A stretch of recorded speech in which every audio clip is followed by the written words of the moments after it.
Cue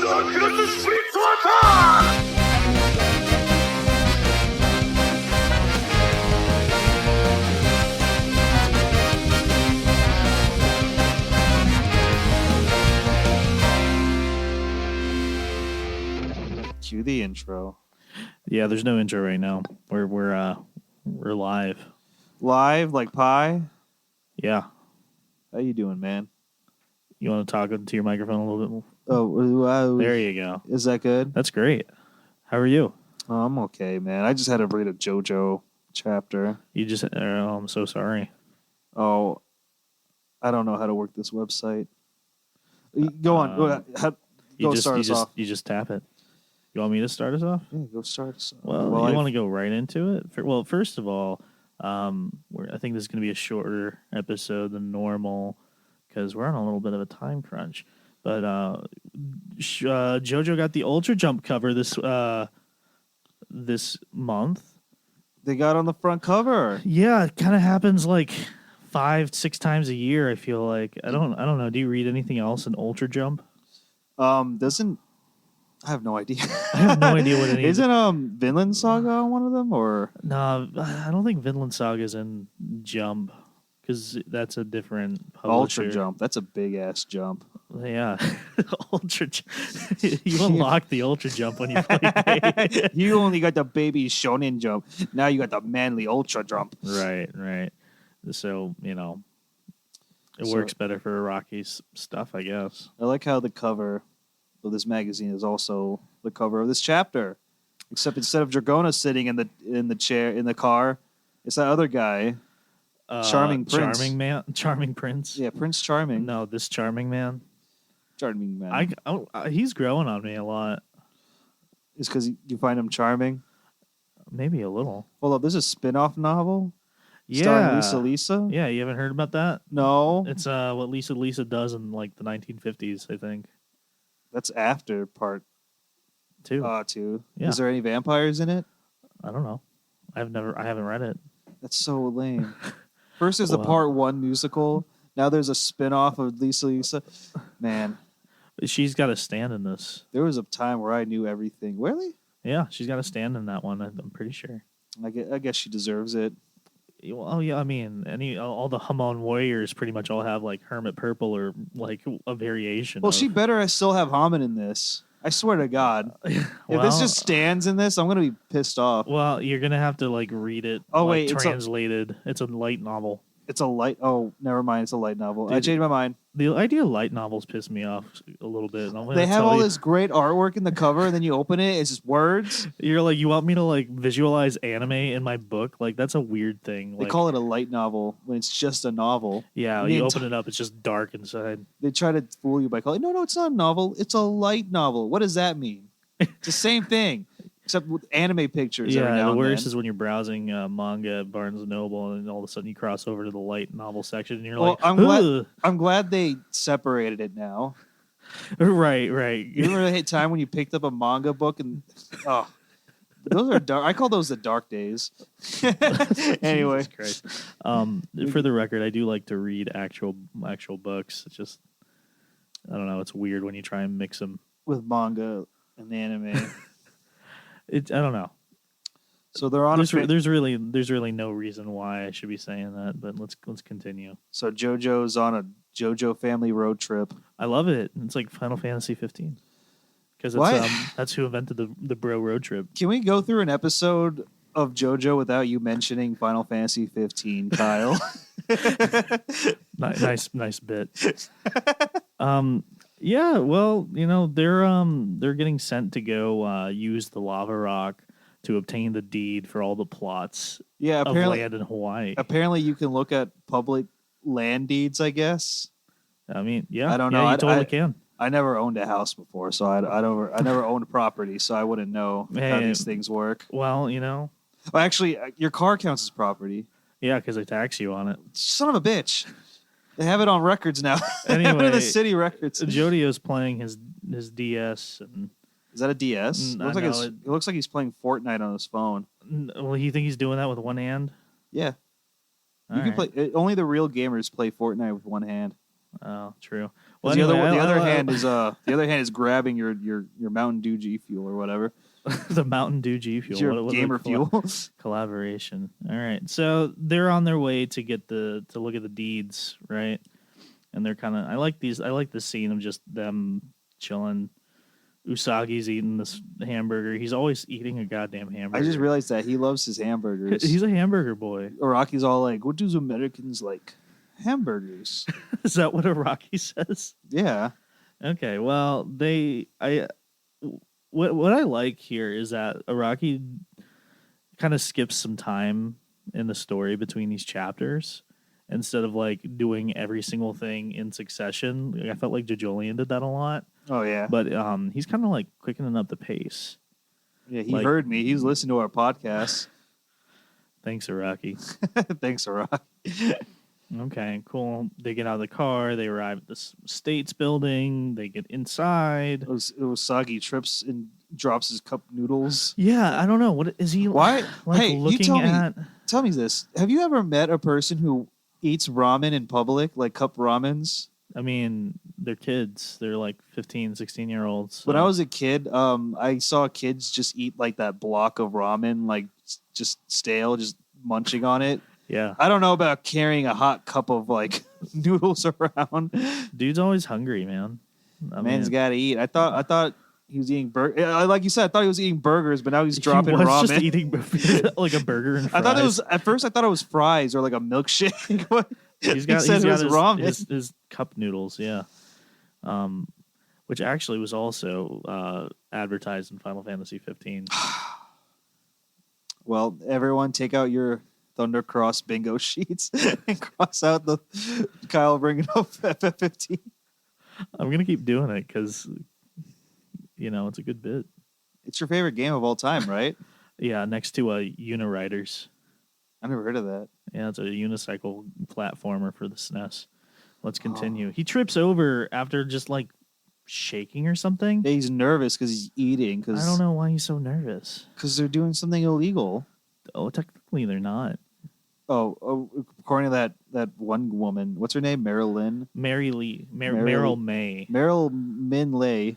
Yeah, the boss of this organization. Yeah, I call her Big Gal.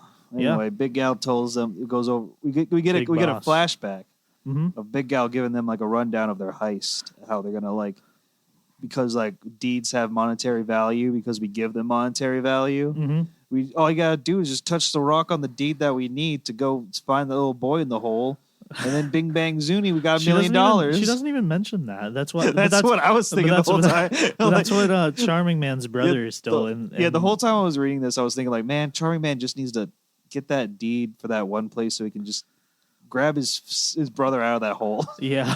I wonder how he's gonna do. Yeah. I wonder if that hole is kind of doing the same thing that they did in part 5 on the boat. What's a stand?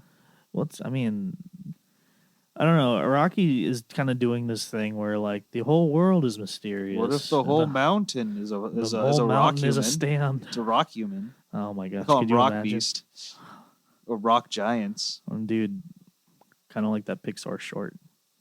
Which one? It was the volcano. volcano. The volcanoes. The two volcanoes singing to each other. other. They're just like rock humans. I can't. Thank you for putting that back in my head. Yeah, that's a good one. But yeah, she explains that the deed is a right. The deed itself is not proof of one's right to property. It's nothing more than a proof of transfer saying it's okay for you to own that land. But if, for example, someone stole this deed, I'm showing you it, or blah, blah, blah, blah. That's exactly what she said. It wouldn't be a big deal because that's the type of documents or whatever. But basically, she's like, hey, are you following me? And it's my favorite panel. I'm probably going to use this for the thumbnail. You get it, right? You're all with me? Absent-minded. They're all just like, huh? I like Charming Man's face here the best. It's pretty good. I like Usagi's. He looks like a freaking dork. He is a dork. Yeah. But yeah, this lava rock attracts wealth. Fortune. Power. I left it all in one place. One piece. One place, one piece. That's what right. I call it, the one. You know why they call it One Piece? Because he left everything he owned in one piece. God, Yeah, yeah. That's very astute, Eric. Thank you. Okay. So, um, she's like, "What do you think is going to happen to the land when you put the lava rock next to the deeds?" And they're like, "Oh, you're going to own the land." And she's like, "That's right. All the land in Oh, Hawaii my belongs God. to me now, and we're going to have billions of dollars and whatever." They're going to save the boy in the hole. She doesn't care about that. I don't care. think. That's my favorite. I want to know about this boy in the hole more. Well, Um, if they don't, if he doesn't turn up soon, Charming Man Do you is think going to he's- be responsible and get Oh, arrested. shit. Do you think the boy's still in that hole? I want there to be just Charming Man reaching in there and like plucking him out. I wish that there is a relation to Final Fantasy 15 for Boy in the Hole because you just come. Everybody, get your Boy in the Hole counters out.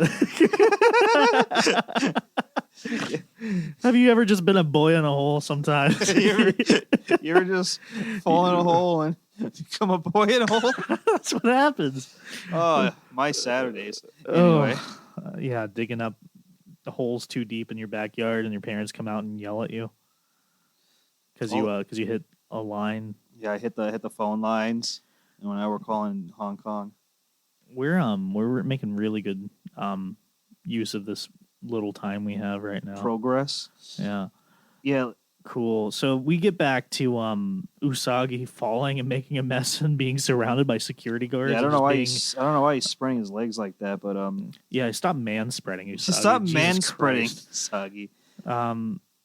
But yeah, there's not supposed to be. They're supposed to be inconspicuous, and they're just drawing attention to themselves. Luckily, the cops don't care. Yeah, they're like, "Geez, kid, just clean that up." Just could clean that up already, kid. Yeah. So that's So they approach the clerk, but not before Using smooth, Dragona uses their smooth stand. You gotta say it. You gotta say it like a stand user. Smooth operators. Oh, okay. I like that. Oh, I like yours too.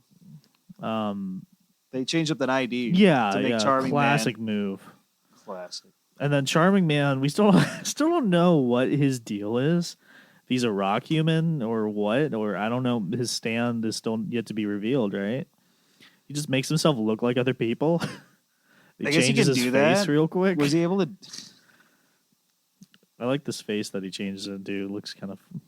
I hope he is a rock person because look at all those pebbles falling off of him. I mean, he just said he had sandy skin. He might just. I think it's a red herring. That is literally Rocky. You literally had a whole chapter devoted to explaining what a rock human is. I think I can see a rock human when I see him. Rock people. Rock people. Yeah, and then finally, Usagi gets to use his stand. It's so funny that it doesn't work unless somebody else asks him to use it. And he's like coming up with ideas like, "Yeah, guys, all you got to do is do this and this and this. Just ask me for this." And they're like, "We're not doing that." So when Dragona finally is like, "Hey, use your stand," and he's like, "Oh, yippee! Oh boy!" Use a fake Nerd. camera so that they look different on the security feeds. So they have a little bit of trouble. They did it. So they changed the camera, all right? Yeah. They got the ID fix. Mhm. Charming Man's up to the counter. They That's got right. permission to look at the records. And what happens? Well, it's all digital. The deeds that they wanted is only public viewing is on. Because I was thinking that in my head, like physical documents, can they actually do that? And then they were like, All right, yeah. and then they just give him a computer, like, yep, this is where you look at the documents. But Charming Man was able to roll like a charisma check by saying, like, hey, my boy over there is dumb, and he needs to look at some real paper. That's pretty much. That's my boy. He calls him his student. Oh, I'm peeking. Oh yeah, the kids. That boy behind me, see him? What? He's a student. What on earth was that? What? Oh, you just something came up. Something weird happened. Whoa, is that the work of an enemy stand? See how I worked that in saw there? that. A few of the lights just went out. Oh, don't worry, it happens. They're on the same circuit, What'd you touch? dude. I saw you move your hands over there, and all of a sudden, all these lights went off around me. Well, you know, I think you activated a stand. I might have. Well, let's Well, let's keep going. Let's keep going. So, My boy's dumb. oh my god, what is that? Anyway, we're just gonna keep rolling with that. So, but they eventually got the real Mhm. docos Right. documents, but the lady has to be there to turn the page for him with gloves because you know fancy don't want to leave fingerprints anywhere. Mm-hmm. But Dragona manages to touch. Well, I guess the papers gravitate towards the rock. Is that what happened? What I'm looking at right now? Yeah, I think Or she moved it they're. herself. Yeah, I think they are. No, she moved it herself. It looks like it. Like she put moved the rock. because she has an emblem on her chest and there's a Yeah. pocket behind the emblem which keeps the lava rock. So she kind of like touches. I don't know. She Mhm. leans on the desk and touches her emblem with the papers. And Yeah, then I see that. it activates the lava rock or whatever, and they did it. Mhm. Yeah, it vibrates. The rock vibrates. The papers kind of move a little bit, and they're like, "What?" And then they run out, and it's Yeah, good. you like this pose when they're jumping out of the deeds office, like that's like the last day of school. Mm-hmm. Well, how about that? How about that is is the cover? Actually, never mind. The absent-minded one's pretty funny too. Yeah. Well, there's another good one with Usagi in just a minute. So they get out and they're all like, "Wow, that was "Yeah." easy," except the fact that Usagi's vomiting foam. Yeah. He's like, "Guys, I don't feel so good." He's all on the So dying. Rocky's drawing this vomit. Do you like these 4 pages or 5 pages of Usagi just throwing up? Yeah.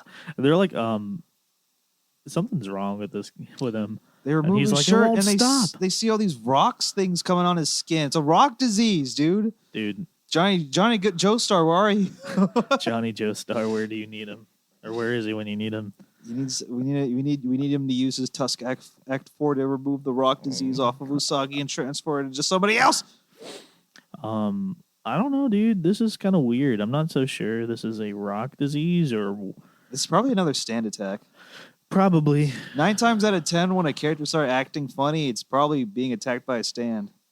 Dude, that's so true. Remember when Narancia started turning old? Yeah. Stand attack. Stand attack. Well, remember when Polnareff Polnareff does a lot. yeah, he does. You remember when in part 3 when like he keeps coming back down the stairs, and when he's faces Dio, he like keeps walking up the stairs. And that poor man. So I know this has been like a meme online and everything, but I think it's hilarious because Dio, what he does is he stops time. He runs down the stairs. Picks up Polnareff, like manhandles him, and sets him down a couple stairs, and runs back in the same position. And he does it like 4 or 5 times, and he's like, oh, "He's not gonna no one's gonna." That's fun. That was a time when we didn't know his stand ability, so it's just. Oh my god, yeah. Yeah. So yeah, there we go. So Usagi is throwing up, probably from all that cup ramens he'd been eating. Dude, he was eating hamburgers. Not hot dogs. I didn't see one. Well, he was eating a hot dog in the first chapter. That's why we called him Hot Dog Boy. Yeah. Hot dogs. Oh, did you know, Kyle, that in 2035, scientists predict that all hot dogs are going to be gone from this world? What scientists predicted that? The ones you read about in the magazines. I would actually feel like there will be more hot dogs in the world. No, just gone. Yeah, it's a finite resource. It kind of reminds me of a song that me and my friend wrote when we were 13 called Taco Famine. And it was about how the taco trees stopped fruiting. You just made me sad. Thought for a split second I thought about a world that tacos didn't exist. Well, it's kind of funny it made me sad. The joke is that you pick a food that's like an assembly of food and then you call it a famine. And it's like, how is that you just like put all the pieces together and then it just poofs and disappears because you're in a taco famine or pizza famine. That would be awful, right? It's kind of think about it, right? What if all the diseases, all the ingredients become extinct? All ingredients become extinct. Well, I'm pretty sure in the future there'll be like taco flavored gum, so the taco flavor will still be around. I'm pretty sure that you could just do that. You know how like all the candies that have banana in it, that banana that taste is based off of does not exist anymore. Yeah, it's an It's gonna be extinct like that with banana. tacos. You're onto something, man. I think so. Well, this has been fun talking about Yeah, well, there's this last little part of the chapter that I kind of wanted to touch upon. It's just funny because you see Jodio and what's his name? Paco. Paco. They were in the car the whole time. They're like looking at him like, yeah, man, they look like they did it. Why are they taking it easy? They're taking it awful easy. They sure seem to be taking it easy. Meanwhile, fucking Usagi is just like puking out his innards. Yeah. Okay. So about this chapter overall, we're at chapter 14 now. All right. So we're kind of actually starting to get into the story. What's your You think so? Well, I think it's a little bit more defined on what this part's going to be about. I guess so. Yeah. What's your I don't know. All I know is boy in the hole, $50 billion of money if they do this heist right, I guess. So yeah. Well, I mean, we have. I'm trying to maybe go a little bit deeper than that, like talking about Araki's like philosophies. He's been talking like sprinkling through things like there's the mechanisms, the calamity, the calamity. Ooh, that's last part. He's picking up words from the dictionary and go. Ooh. He might be doing that, but So, like, if we look at like part 7, 8, and 9 as a trilogy, kind of the way you do 1, 2, and 3, and 4, 5, and 6, kind of loosely, yeah, right? So, part 1 or part 7, rather, you have the president of the United States and his stand about redirecting all good things towards him and his country, right? Yeah. Oh yeah, love seat or something like that. Love train, yeah. And then you have part 8, which is about like calamity, right? So you got luck, calamity. You have the good, the bad, and then you have oh my god, the stinky. The good, the bad, the stink. You really took the words right out of my mouth, man. So it could be anything, this final boss. Well, I mean, there's a big thing about duality in this part. I think there's a big theme of that. Really? Yeah, because you have, Jodio's obviously the Joe star, right? But he has Dragona too, and they're kind of two halves. They operate well together, right? Because that last chapter when we saw them both manifest their stands, it was like kind of for each other a little bit. Yeah. Right? Yeah. So I don't know. I think this part's main overarching theme is going to be kind of the balance between the two and how you kind of have one part take over too much. It throws stuff off and bad stuff will happen. Right? Because when Jodio is narrating the beginning of the story, he's like talking from a point in the future. Right? He's like, this is a story about how I became filthy fucking rich. Wow, spoilers. It's chapter 1. Telling him that he wins in the end. Yeah, right. I don't know. So I think that's kind of some themes about it. Also, you have this rock that it's kind of weird, right? So you're imprinting like desires, like human things, onto an inanimate like object, but it's resonating with it, right? I guess like if people are giving these mundane objects monetary value. Like what is the idea of something having worth is just made up in general, right? Yeah. Something being monetarily valuable, right? So the lava rock, a good example is diamonds, right? Like diamonds are not a rare thing, but it's not. That but fucked me up as a kid. Yeah, right. When I first learned about that, I was like, "You mean they're everywhere?"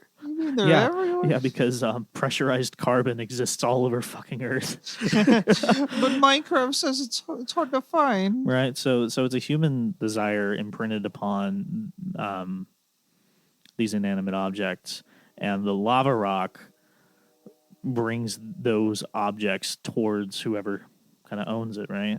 Again, just back to the rock. Well, back to the rock, right? Or I guess whoever owns the rock.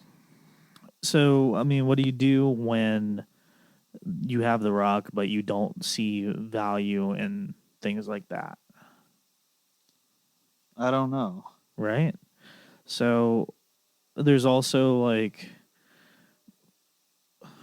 the parallel to part 5 where Jodio is pretty much like Giorno, and Giorno's whole thing is like, I'm going to be the boss. Is that going to happen too? Is he going to take over? Yeah, probably. I mean, he already says this is how I become rich. Yeah. So at least Giorno didn't say like this is the story of how I became a gangster. No, he starts off the story by saying I'm gonna become a gangster. And I'm like, wow, I hope he does. But now Jodio just kind of tells me his ending. I'm like, oh well, I don't need to read your story then. Yeah, well, he's like the most self-interested protagonist in JoJo's like ever. And also he has confirmed what's it, antisocial personality disorder? Yeah, just like Giorno. Well, Giorno's definitely on the spectrum somewhere. I mean, I feel like Jotaro is too. A lot of them are. Bit. All our favorite heroes are on the spectrum, if you think about it. Is that the truth, Eric? At least my heroes. Oh, well, that's good. Good. I think that's awesome. You know, get that representation in there. Yeah. Do you have any other thoughts about how this part is shaping up as a whole, or this chapter? No, I just hope we get the boy in the hole soon. All right. I hope, everybody, turn in your bingo sheets. Well, we'll tally them up. I wonder how they're going to get these deeds are going to come back to them. If they are going to come back to them. Oh yeah, they are.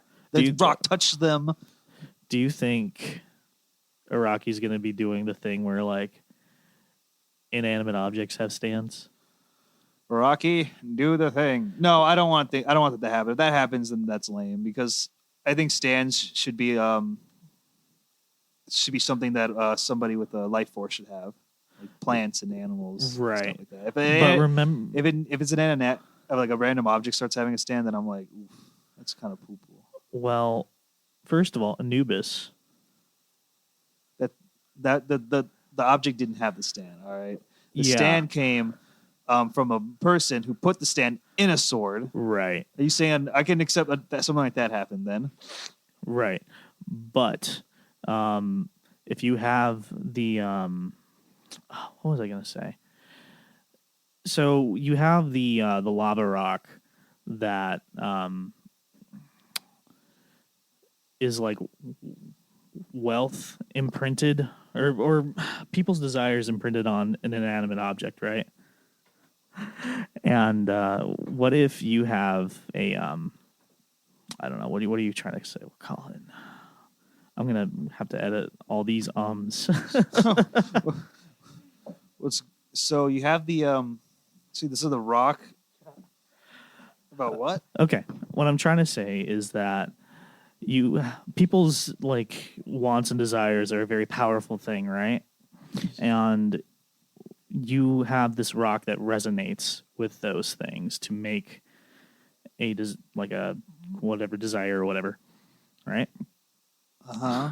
So what if those desires are so powerful they get imprinted onto like an actual object? I guess yeah. If someone actually thinks this thing has worth, then I think it would work. Well, you just got to believe in it, right? I mean, so that might be like a force of nature working against what Jodio is and group is working towards, right? Because Jodio's whole thing is about the mechanisms and how he hasn't mentioned that since chapter 1. Right. But the idea is just setting things up and manipulating things ever so slightly that everything kind of flows your way, right? So what if they're kind of like messing with things too much here, so that you're getting some pushback from other people's quote unquote mechanisms. Yeah, I can see that. Like, if it's just that easy for a group of kids to steal a bunch of deeds to lands, like, then how do like the power systems of government like work in this version of Earth? Well, if that happens, then you'll get a weird rock disease on your skin that makes you puke foam. Yeah, exactly, right? That's so what like happens. I kind of imagine like the Secret Service, some of them have stands, right? Like the president had a stand, right? So I'm wondering if this is going to get a little like political.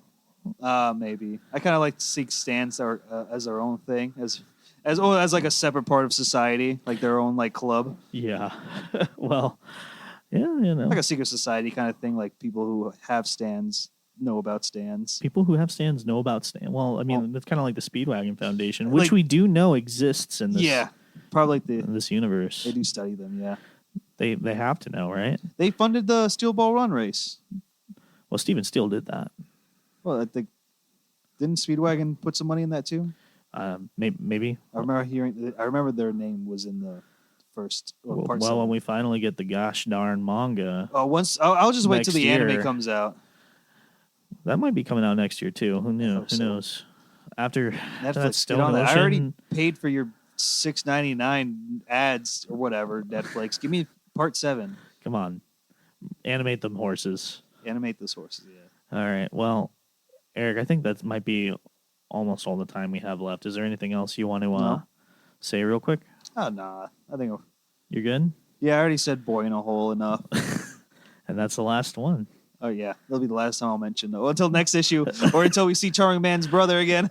I think that's the episode title. A Boy in the Hole. A Boy in the Hole. No, well, he hasn't. No, don't do it. He hasn't been in this chapter yet. We'll wait until he gets there. No, it's going to be the title of this podcast episode. A Boy in the Hole. A Boy in the Hole. Sounds good. In parentheses, a Final Fantasy 15 story. I'd read it. Yeah, me too. Real quick, I want to shout out. We have 2 sister podcasts here. The book club from Planet Zero, where you hear Eric. That's me. I'm Eric, by the way. And Christian. Still in the same room as me. Still in the same room. We actually record. We double up sometimes because it makes things easy. They talk about mostly American comic books. Their first season was One Piece and Moon Knight. Good comics. But right now they're talking about Doom Patrol, and that's really JoJo like. So if you enjoy that, go take a listen to that. And also, me and a good friend of mine, Ben, just started talking about One Piece on our new channel, 2 Piece in a Podcast, which I still think is an amazing freaking name. Shout out to the Meecher. Where we're talking about One Piece. And our first couple episodes, we introduce ourselves and we talk about our arc tier list. And one of these days, we'll get maybe one of you guys or both of you guys as guests to kind of talk about stuff too. Is it really a guest if it's my podcast? No, I'm just kidding. Whoa. All right. Well, everybody, thank you so much for listening to the shorter episode of the JoJo's Bizarre Adventure Thundercross Splitcast. Oh, no. Yeah. Well, we still need to get and just talk about regular ass manga in general. We have. Like, speaking of Ben, I've been reading this new one called Jing, and it's never heard of it. The artwork's really fun, and I read the first chapter and a half today. It was hilarious. Yeah. Yeah. The guy's like Luffy, and he's king of the thieves. He's already king of the thieves. There's no story becoming king of the pirates. Just like I'm king of the assassins. I'm king of the ninjas. I'm going to be king of ending this podcast real quick. Bye, everybody. Thunder,